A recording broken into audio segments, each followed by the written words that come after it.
Welcome, ladies and gentlemen, to your favorite channel, Yolendo TV. And today, being the 28th of August 2022, I'm glad to be back with more analysis. So today, we'd like to go straight to IRENE Masit's response to the petition that was filed by Raila Amolo Odinga and Martha Karua. We shared some of those other affidavits from other colleagues, but now our main focus now is on IRENE Masit. But before we go to IRENE Masit, let us look at a tweet that Aden Duale posted. This tweet will form a basis of our analysis today. So, this is what Aden Duale said. The affidavit by IEBC chairperson, Mr. Wafula Chebukati, in response to the petition that was filed by the Azimio coalition on Monday, is shocking beyond shock. Shocking beyond shock. Ladies and gentlemen, that is what Aden Duale posted. Honestly speaking, Chebukati's response did not shock me. I was shocked. I don't know whether you were shocked, but me, honestly, I wasn't shocked at all. But let us not delve into that analysis. Let us not delve into that analysis because our main focus is on this third respondent. And that third respondent is IRENE Masit. Because if anything, then the response by Masit, Francis Wanderi, Justice Wangaya, and Julian Cherera are the ones that caught me shocked. I was shocked when I saw Justice Nyangaya's affidavit when he talked about Gudino Omor as having logged into the system from June to the day when Chebukati announced the results, the final results of the presidential tally. I was shocked. But to be honest, Chebukati has just fabricated lies to please Kenya Kwanza, because even Kenya Kwanza's lawyers have already failed Ruto, and we talked about it in our previous analysis, by bringing to Supreme Court a shallow response. Mind you, ladies and gentlemen, that was a very shallow response that only meant they were begging the courts for nullification. So viewers, before we get to the details of our today's analysis, please, I always like to encourage first-time viewers to take a moment and subscribe.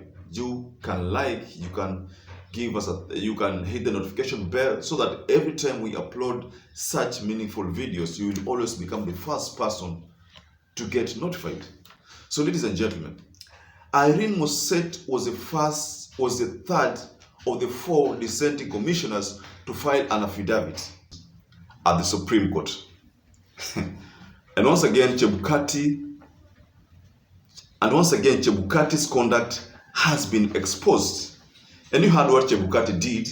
He is alleged to have deleted the commission's WhatsApp group. But, ladies and gentlemen, if that is true, that indeed he deleted the WhatsApp group, then that is a clear indication that what Cherera had been saying, that Chebukati is a bully behind the scene, but then in front of the cameras, he pretends to be a very, very kind person, very humble, then I think Cherera could be saying the truth. Many people misquoted Cherera, but I think she had a point, and that point is beginning to come out clear right now. So, ladies and gentlemen, allow me to read to you a response, one of those responses, because I read to you a response by Cherera. I also did do some analysis on Justice, the second commissioner. And allow me to go to Masit, because I think Masit's case is a bit concerning, and it is in line with the report that DCI released previously. You know, the DCI released a report about hacking and, those to read Venezuelans as to having in possession of IEBC database and some SD cards and all those electoral materials. All those are available in the public domain. And it was said at the time, when they were nabbed at the airport, that indeed those materials were confirmed to be IEBC material. What was shocking is that why would they be in possession of such crucial materials? That formed the basis of the July-June's discussion, and it was a concern to so many Kenyans. But the people belittled that incident was Kenya Kwanza, they did not get concerned about that much. It's as if they knew what was happening. Chebukati also was a bit confused, but less concerned about the matter. So let me read IRENE Masit's response. And I read, "It is not by surprise that in the month of July," that is now the month where those 3 Venezuelans were nabbed, of July 2022, when the nation was struck by the news of Venezuelan nation Salvador Javier Sosa Suarez, Joel Gustavo Rodriguez Garcia, and Jose Gregorio Castellanos, a matter that is now in the public domain, arrested having arrived in the country with election materials. None of the commissioners were aware of their coming, nor possession of election materials, but the chairman, Wafula Wanyonyi Chebukati.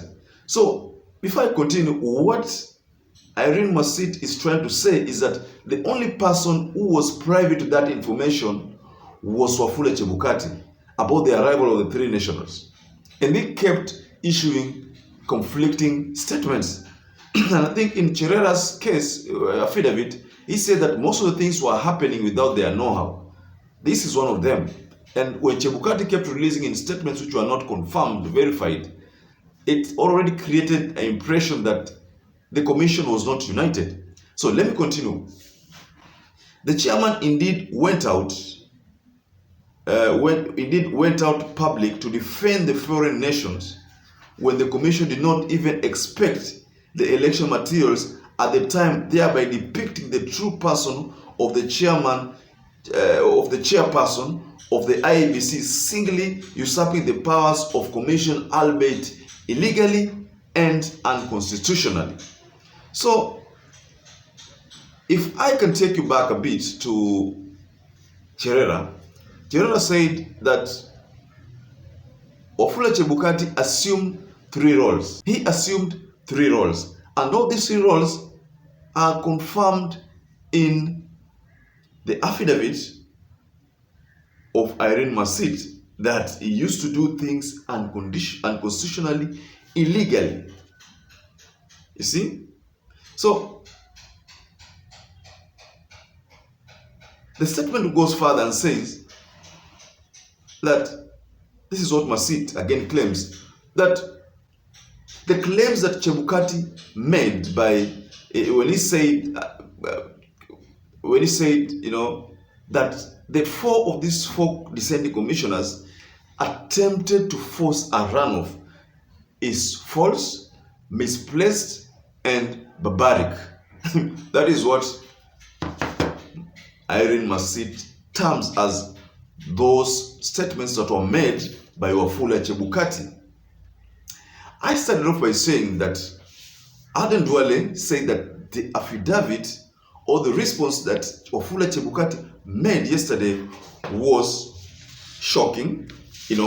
Shocking was, first of all, he said it was explosive, shocking, and damning revelation. I don't know. I mean, I'm not shocked, ladies and gentlemen. Are you shocked? I mean, I'm not shocked, really. I'm not. I mean, if it's to be shocked, then the thing that is shocking me the most is the realization that there was Gudino Omar, the hacker that was alleged to have been in the system from June 1st until the time when Chebukati announced the presidential election. If I look at June 1st, so June, July, and part of August, that is close to 3 months of someone being online. That is, in a nutshell, if I log into your system and maybe I have a way of making sure that I don't get logged out, and I stay in that system for 3 months, so these 3 months are enough for me to come up with any program, a trigger, anything that can receive the forms, convert the forms, input figures for particular polling stations. If I'm a programmer and I'm capable of accessing that, then I can come up with even those procedures in the database that can receive requests and perform some functions, then update the results. That is something that is possible. It can be done by a professional hacker and also a programmer at the same time. All these things are doable, ladies and gentlemen. I'm not saying that is what Gudino Omar said or did. I'm only giving you a scenario that can happen if someone has access to the database. So everything that happened, everything that happened relating to IEBC happened by design, and the architecture of this design is Wafula Wamnyonyi Chebukati. So it's for that reason that I find Duale still tweet very funny and out of place.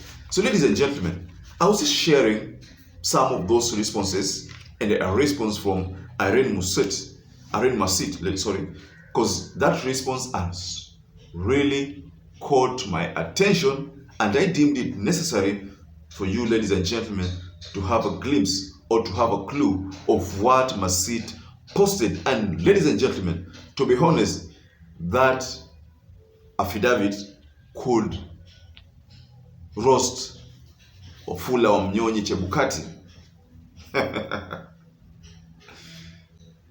I have my closing remarks, and I always like to spread the word of peace. However much I try to give you information about the happenings and any of these events, but there is need for peace to prevail in our nation. Let us not get these leaders craft how we should, behave or we should act. Leaders are just leaders. They will the second day become civilians just like us. So treat your neighbor as you treat your friend, as you treat your sister, as you treat your brother. Your neighbor should be your first relative. So stay as one, stay united. Let's get Kenya to where it was supposed to be.